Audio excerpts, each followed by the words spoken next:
days, it feels like the only thing we can agree on is that we can't agree on anything. Public discourse is broken. And we feel that everywhere. Panelists on TV are screaming at each other.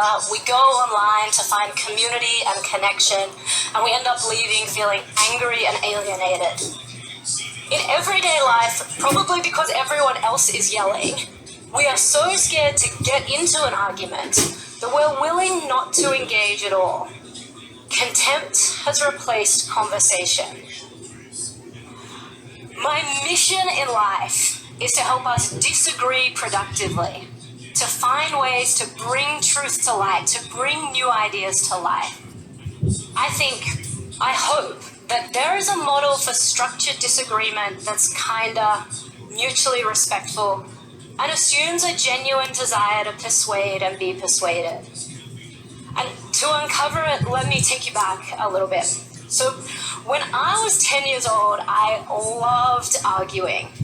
This tantalizing possibility that you could convince someone of your point of view just with the power of your words. And perhaps unsurprisingly, my parents and teachers loved this somewhat less.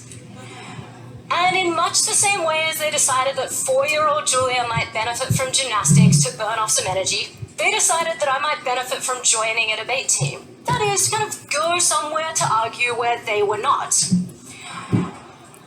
And for the uninitiated, the premises of formal debate are really straightforward. There's a big idea on the table that we support civil disobedience, that we favor free trade, and one group of people who speaks in favor of that idea and one against.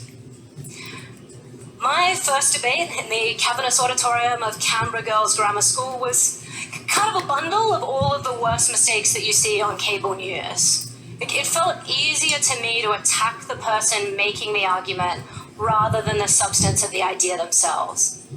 When that same person challenged my ideas, it felt terrible. I felt humiliated and ashamed. And it felt to me like the sophisticated response to that was to be as extreme as possible.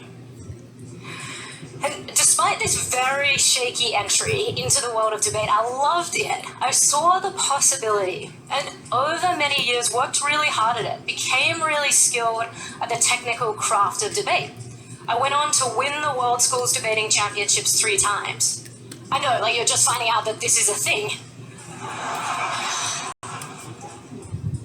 But it wasn't until I started coaching debaters, persuaders who are really at the top of their game, that I actually got it. The way that you reach people is by finding common ground.